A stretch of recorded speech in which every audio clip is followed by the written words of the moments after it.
Günaydın. That is the only Turkish I'll speak, I promise. I apologize ahead of time for two things.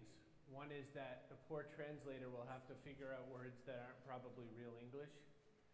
And then two is that my intent to be funny will be met with misunderstanding. Engagement requires that we cross borders. Borders make us have to move. But what is really a border besides just an understanding between people? It's amazing for me to look out the room where I'm sleeping right now and see another continent that's still part of one country. Borders are strange that way. Do I need a special ID to cross that bridge because I'm still in the same country? It fascinates me, this whole concept. And the button stopped buttoning. I just have one slide for the entire presentation. Anything, people of Earth? Oh, there's some slides. So borders shift and change. People come and go. Sometimes we have different leadership, we have different people in our lives, we have different places where we work and all that. Power shifts around. Sorry, speakers, I feel like Jimi Hendrix. Empires fall. I spent a good time last night watching these people fish. It was a lot of fun because they have to be very into what they're doing. But through this all, engagement comes. Engagement comes and stays because none of those things, power, people, borders, none of those things truly are what keeps us together. Sorry again, speakers.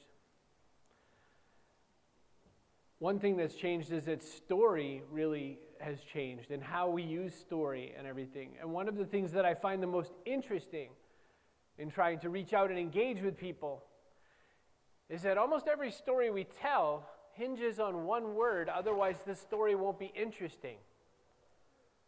Until. Every story really begins at the word until. Luke Skywalker was the most boring guy alive. Can you imagine watching the movie Star Wars if he farmed all day? Here I am raking, still. Until two little droids showed up and wrecked it and made him have to travel all over the universe. Oh, that Jack. No one believed in him.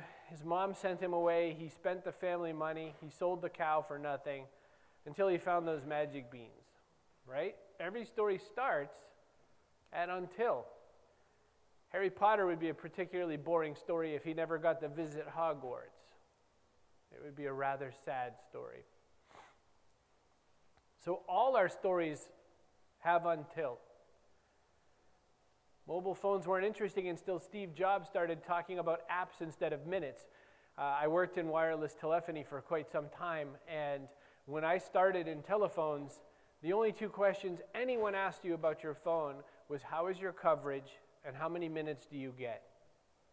But now, if you listen to all the great changes, what Vodafone was, the conversation about what Vodafone is doing, what everybody is doing in the device world, in all of what mobile technology allows, it's an until story.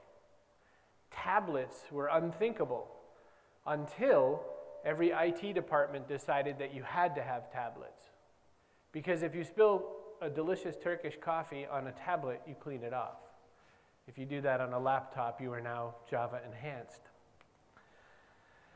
I surely wasn't very interesting. I hope I don't make that sound again. Until people started asking me, how am I going to make money with engagement? Engagement is my primary business model. The way I do my business is very messy and a lot of human contact and a lot of storytelling. And this one to me is most interesting.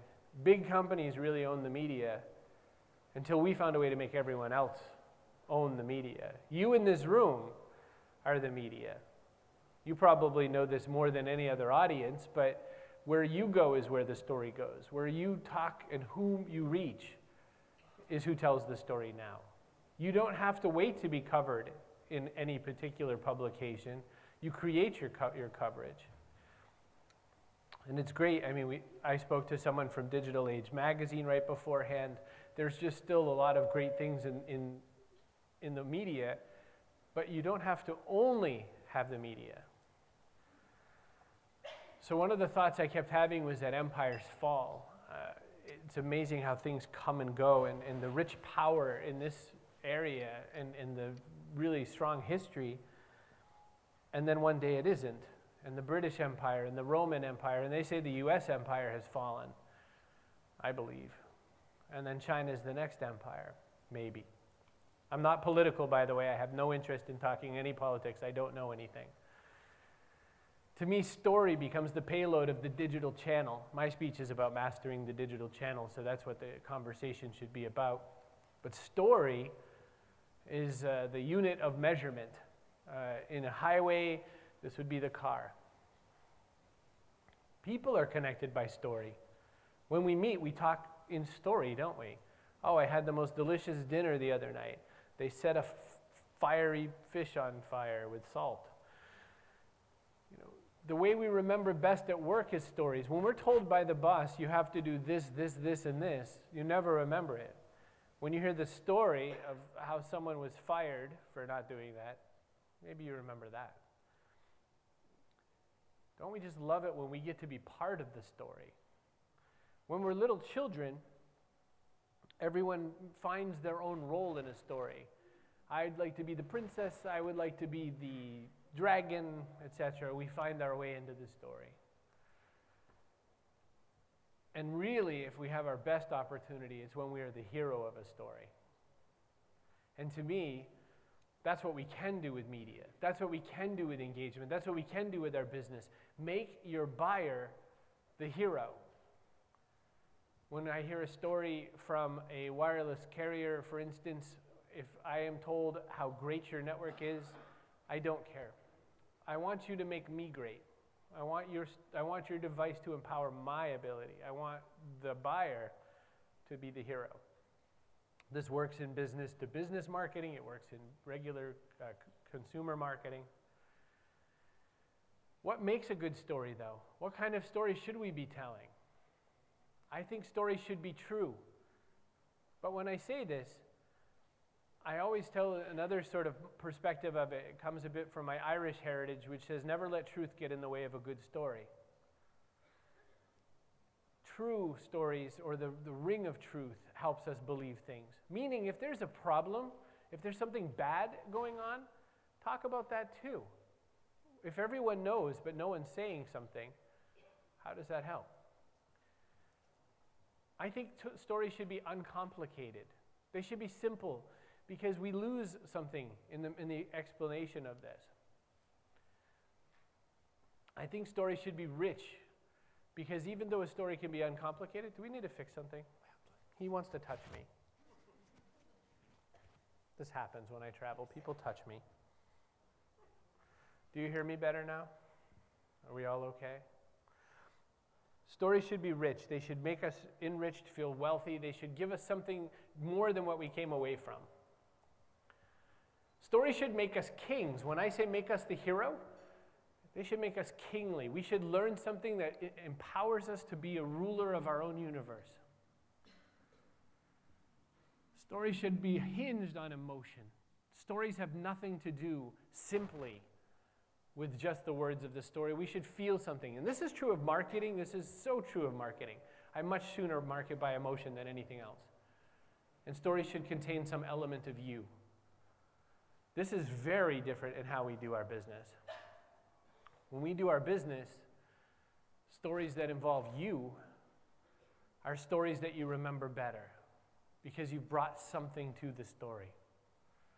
So is it hard to remember what I thought now that I've laid it out for you so simply? Stories should be true and uncomplicated, rich, something of kings involved in them, emotions, and you?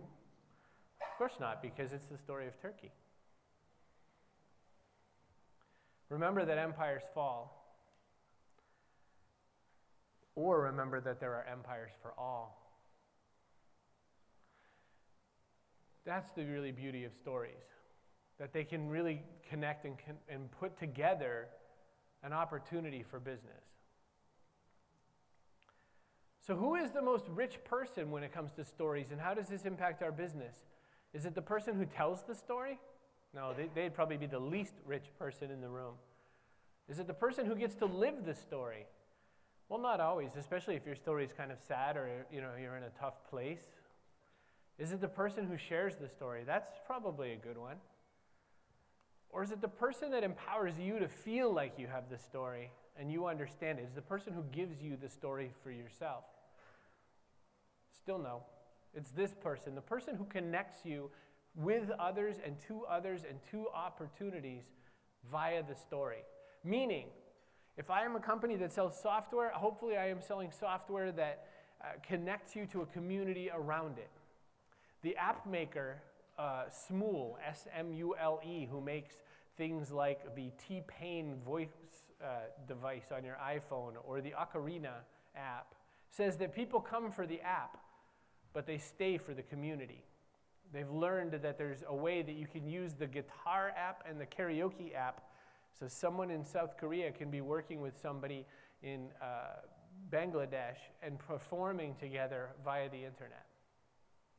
So to me, the best thing that the digital channel allows for is the opportunity to use storytelling as a tool to connect people without the burden of place or time. Because that's something else that's changed in story, isn't it? We don't have to be there in the same room. Are there Instagram users? Is Instagram popular here? I don't know. A little bit. Okay. So I know what you ate last night, because that's what Instagram is, evidently, is your diet. Here's where we talk just a little bit about the technology and yet not. So to me, the elements of the digital channel are first and foremost your home base. Your home base is, your primary website, your primary digital presence out on the web. It's your outposts. Your outposts are all of the social channels you choose to use. Your Facebook, your Twitter, your Foursquare, or wherever you want. Those are your outposts. And it's your media empire. Because you now control the media empire. You choose to have a blog. I'm so excited to see a blogger's area too. That was a nice piece of this conference. Your media empire could even be your newsletter list and that sort of thing. With your home base, the first and most important part I want to stress is that it should have one primary purpose. It should be seeking some sort of conversion or next action. Where most people's website, where most people's home base goes terribly wrong, is it's everything for everyone. It's sort of a big store or a mall or something, or a shopping bazaar for tourists. Come here, I have everything. Everything is here. But this is not how we think. This is not how we seek. This is not how we try to find what we want to solve our problem. We are hoping that you will make that all go away and show me only the thing that I need. It's difficult if you have a lot of products and services. It's very difficult. But there are ways, and that is the goal. The goal is to do something at that home base that helps connect you a little further down or converts or causes you to take a next action, depending on what your business is. You're a dentist, the goal is come in and have an appointment and I will tell you the state of your teeth. You are selling air conditioning to other businesses, great. We will give you an energy assessment, connect with us. If it's software, try our demo. It's 30 free days of our software or whatever. There should be straightforward intent on your site. I'm amazed how many people's sites look like advertising. And advertising is meant to sort of distract us from the content that we were already there to look for. But that's not the goal on the site. The site isn't to distract. The goal of the site is to bring a relationship to you, to really take it past the one page in a magazine. And my goodness, if I have to really stress anything, it's mobile, mobile, mobile, mobile.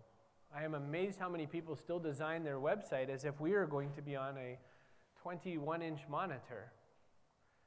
This is the web now. There is no someday. I've been speaking on this for years now, and I used to be able to say, someday this is the device you have to build for. But I just want to know, does anybody in the audience sleep with your laptop right beside your head, like you're a superhero or something? Just checking. Does anyone take their tower PC and put it by their pillow? No, but we sleep with these beside our head as if we are a surgeon or a superhero waiting for the call that we best get out in the middle of the night and save the planet because we would never want to miss something. Someone from the World Internet Forum in Mexico taught me that if you and I were at dinner, I hope we are, if you and I are at dinner and we get up from the dinner and leave the table, we will leave at the table, by mistake, we will leave our keys, or we will leave our wallet or purse. We will leave our significant other by mistake at the table.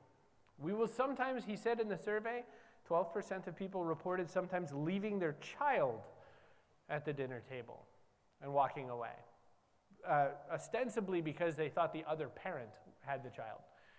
But we will walk no more than 10 steps away from our mobile device before we realize we do not have our mobile device. 10 footsteps. If you have the sorrow of working inside of a corporation, when you leave a meeting, this is everyone leaving a meeting. When you get off the airplane now, this is the new smoking, isn't it? We are dying for our signal. And that is to whom we should be addressing this world. The home base is mobile now. If your site looks terrible on a mobile device, or if your site doesn't tell me what you most want me to do, we have lost, haven't we? I should be able to take my laptop and open it from maybe where CC Chapman is sitting, and I should be able to know what your website most wants me to do from 20 steps away.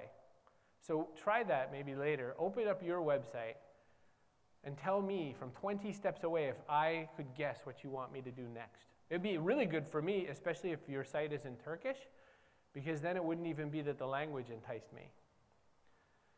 Your outposts are your social networks, the places like the Facebook and the Twitter and all that. What people do a little differently, or I might be so bold as to say wrong, is they misunderstand that the outpost is not the home base. The outpost is not the most important piece of the puzzle. For instance, when I come to your website, if the first thing I see on your website is you asking me to go over to Facebook and spend time with you there, you have sent me away from your most important piece of real estate into the most distracting site on the web. So that might not work. Social networks are also a little like going to a hotel room. If you set up all of your presence on a place like Facebook or any of the other social networks, that's like putting a rug down in your hotel room and maybe some posters on the wall and maybe your own lamp and thinking that it's your house. They will kick you out someday. They may change the rules someday. They may lose your reservation someday. You can work on the outposts. You must work on the outpost because that's where humans are, and they're there for more than just you. But it is not home. Also, don't forget that shared spaces and events are outposts as well. In the US right now, we're having a very strange renaissance, would be a terrible word to use, but outdoor billboards are somehow becoming very popular as a way to get the attention of people for digital products. My website that sells travel or something like that. Suddenly they're selling a lot more billboard space. In fact, a lot of radio stations are going out of business because they're not nearly as successful as the billboard state, the state of using billboards, which I find terrifying and sad. Events are the outposts. I noticed all the hashtags out there and the Instagrams and the Foursquares, and make sure you check in. That's outpost work, but that gets us to where we're going. Your media empire is the tools you use to tell the story you want to tell in the way that you want to tell it. The #1 search engine in the world is Google. Does anyone know the #2 search engine in the world? YouTube. YouTube is the #2 search engine in the world. It beats Bing and all the other search engines. I know this stat is 100% true in English speaking. I don't know if that carries true to other languages. However, the way YouTube is now being used in America is to answer questions that Google was being asked. How do I had one for a Windows computer that I bought my daughter. How do I access a command terminal for DOS, and I asked YouTube, because then I could see the steps. I could show her the steps. YouTube has become the #2 search engine. So interestingly, it's not to put your ads, it's not to even put interviews, but even simple how-to information could be very useful on a site like YouTube. And watching my children use the internet, YouTube is their #1 place to go. They don't even ask Google ever. Not even a truth. Podcasting is very popular right now in the States. I don't have your stats for here. I can tell you that it was really, really big in 2006, 2007, a little bit in 2005. It then dipped, but now it's very popular. And it's a very big wave of people using podcasting to tell audio type stories mostly, because we have this time on our commute. We have time maybe when we're at the gym or when we're running, and it's a very intimate media to use. It allows you to choose to be the storyteller. Video, of course, has been very big, but something very interesting has happened in video. When I started talking about video, I told everyone 2 minutes or less. No one has any attention, 2 minutes or less. This is still true for a lot of video, but it turns out that YouTube values 10 minutes or more. So the top 10 or so YouTube sites right now, a good variety of them, a good portion of them, are video game people doing walkthroughs of video games, because those tend to be very long, and younger people tend to watch them serially like you would watch television.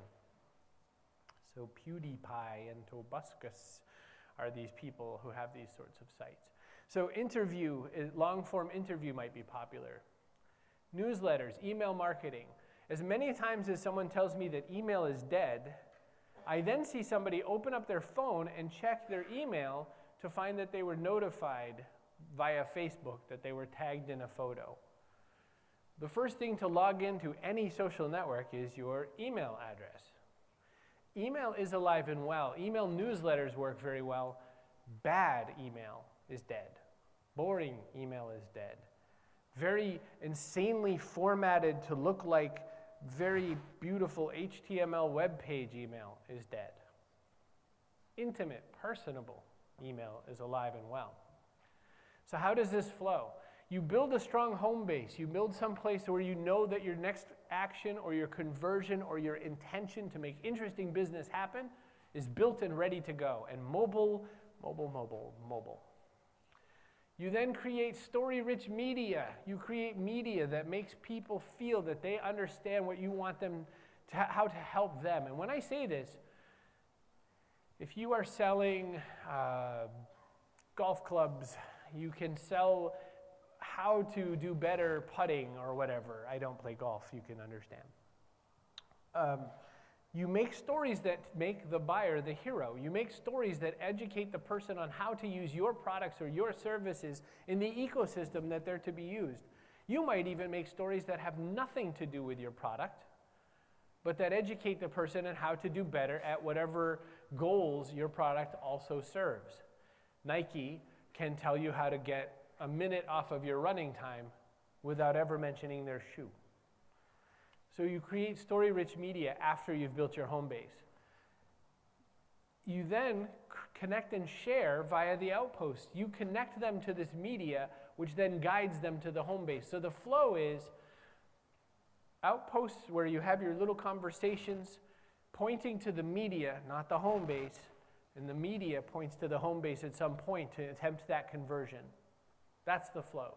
Did that make sense? Anybody? Just move a hand or nod or something. Still all in the room? Okay, good.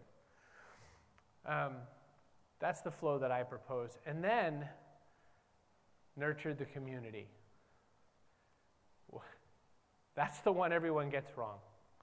That's the one they miss. Nurture the community. You build a strong home base.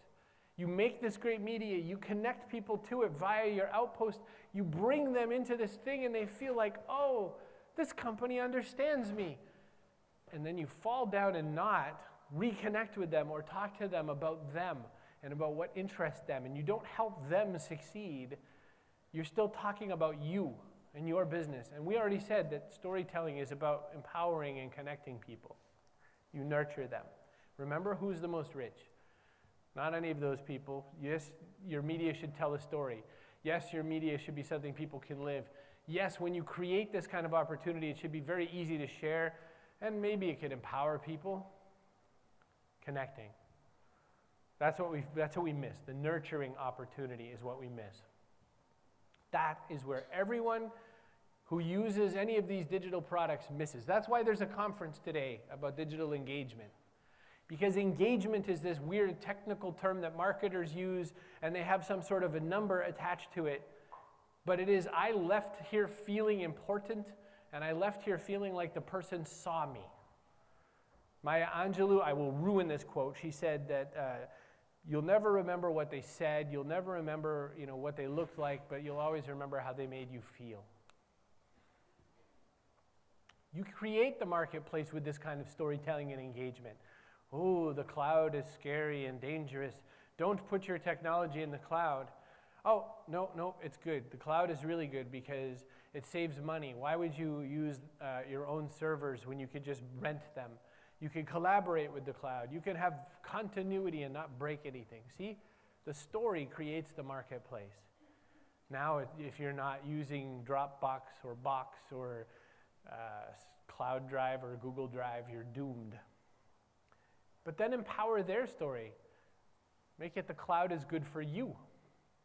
Instead of, you can make it, I saved the day by having my data in the cloud. That's why we react to case studies. Case studies are bragging, only using a third person. That guy is so smart. And the little part in parentheses is because he used my technology. That guy is so good looking because he bought my clothes. That's what that is. Look how smart you are. That's engaging. That's storytelling. Another piece of advice, embrace the idea of tapas media, small bites all over the place. We have no attention span anymore, do we? And though YouTube really favors long-form video, most of us do not. I don't know anyone's ever said, listen, I have a little problem I'm trying to solve. Can you tell me the longest possible answer to the problem? I would like to take at least 30 minutes to understand what you're telling me. It doesn't happen. Everything must be mobily accessible. The moment you put something out there into the world that I can't accept or use in a mobile form, with a very few exceptions, I'm already at a loss.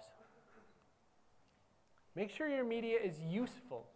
There's a wonderful book right now by a man named Jay Baer called Utility. It's in English anyway, it's Y-O-Utility. And his last name is B-A-E-R. He talks about different ways to make useful media. Not, here's where you can buy my thing, but here's how you can, be a better cook, or here's how you can do these other things. Make things that connect. Make what we call serving suggestions. In restaurants, in grocery, when the pomegranate was first brought in, we didn't know what to do with a pomegranate. So they make good things. But nurture the community. Storytelling is the campfire around which we gather, but you have to empower the side-to-side interaction. If we only talk about that fire, then we did not have the experience that we should be having. The fire is there for us to look at. It's to gather us and make us feel warm. The story is there to look at, to gather us and make us feel warm.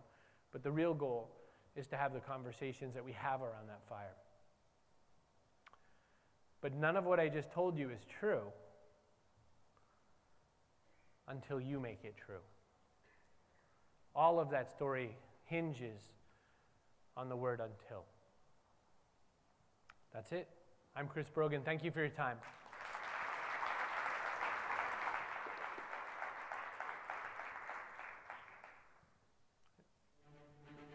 Done? Okay. Q&A? All right.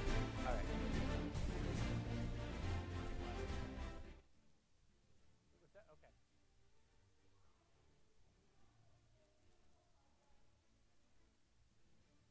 I used the magic of my mind to make that happen. I have time for questions. Does anyone want to ask anything? Tell me a family joke? Suggest a recipe? I can make up questions.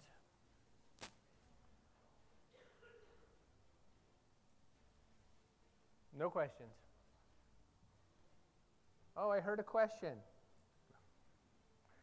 Why or why shouldn't we use social media? There's my only answer I'll give you. The reason those tools came about was strictly to make happen what we talked about, the empowerment of having our own conversations our own way. My guess is that my friends in the room that use Twitter are probably having a conversation that I don't get to see until I sit down. My other guess is that I will see some of this on blogs later. I'll get the chance to see that happen as well. It allows us to talk in two different ways at the same time. It allows us to have a conference within the conference. These social media tools allow us to connect to our small tribe in our way. So that's the answer to why. All right, we'll cue that great music again. Thank you so much for your time.